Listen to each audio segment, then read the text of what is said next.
Good morning, Valley. Pastor Dave here on Saturday morning, May the 2nd. I hope your day is off to a great start. It looks like it's going to be one of those stellar top 10 days in Minnesota that we hear about sometimes. Seems like maybe they need to make that top 20 because it seems like we get a lot more than 10 nice days. Anyway, it's going to be one of the nicest days of spring. So I hope you have a chance to get out there. I woke up very early this morning because I had a lot on my mind. I was thinking of what will I do with this gorgeous day. You know, I have about 20 days worth of work I'd like to squeeze into this day.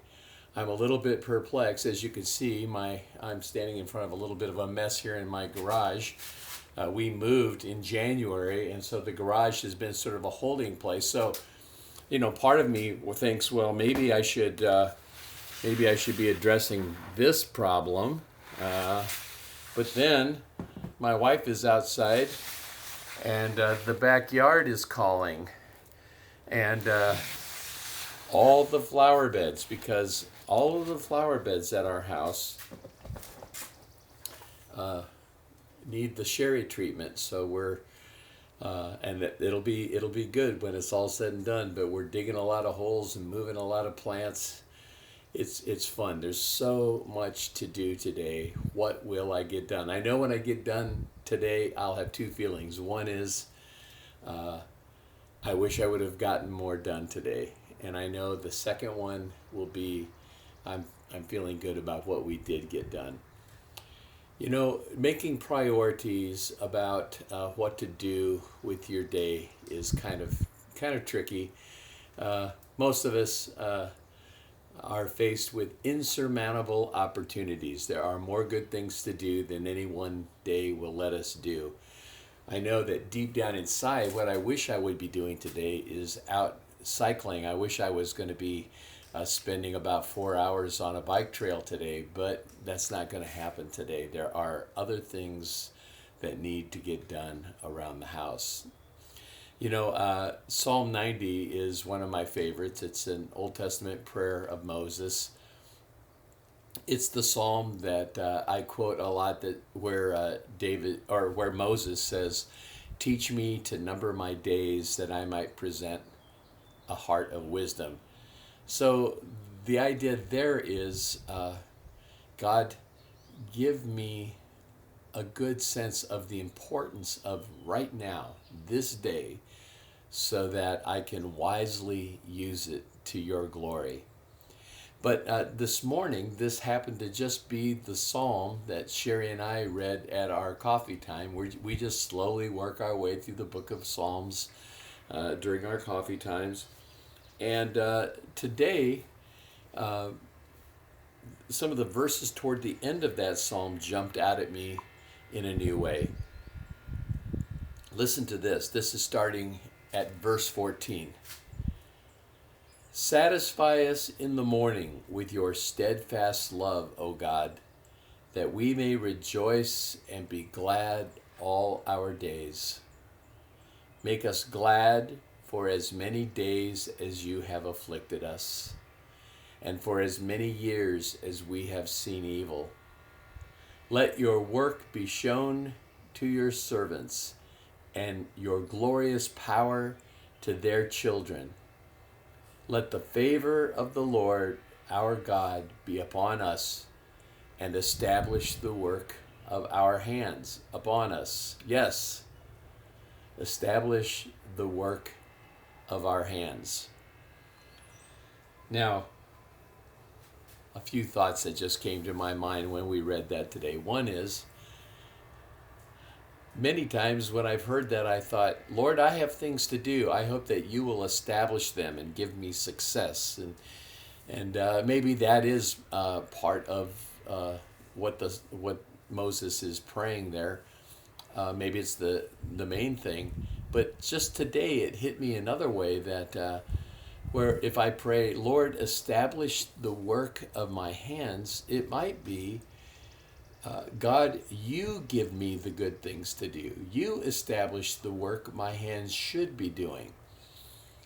I think either one of those ideas is pretty good. I think the important idea is that we start connecting God with the things we're doing.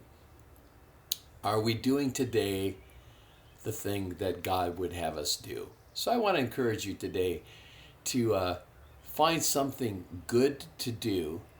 Pray for God to establish the work of your hands. Pray that when you're doing something that God might give it success, and pray that the thing you're doing is a thing that God would have you do.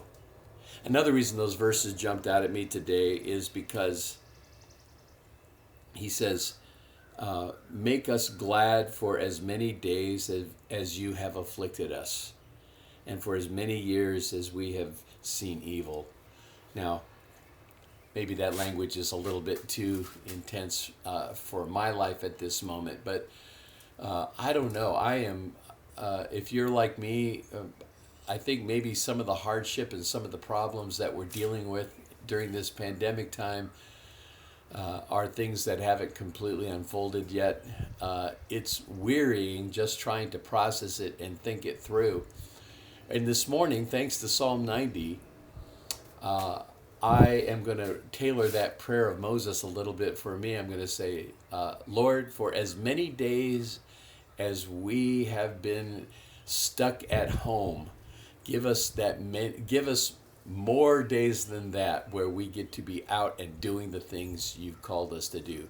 Lord, for as many days as the economy suffers from this pandemic, give us as many days to move forward and to be established, and give us satisfaction in the morning, and give us joy with the work of our hands.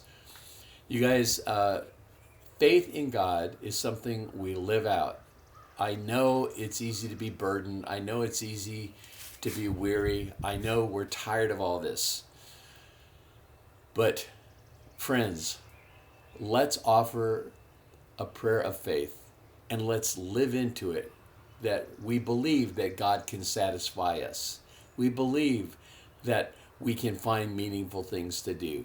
We believe that we will have more days of joy and blessing than this time of trial. Maybe like the Apostle Paul says in the New Testament, maybe we can say our light and momentary troubles are producing in us something that far surpasses the value and far surpasses the troubles we're experiencing. So let's find good things to do today. Let's be satisfied. Let's ask God to establish the work of our hands and show us what our hands should do. All right, as far as church goes today, let me just encourage you all to plug into our worship time tomorrow morning. I hope that you will be ready for communion at your home, so you're ready to join us in that. I pray that you would be ready to hear Pastor Brad bring us a good message on how there can be blessing even during the unexpected things in life.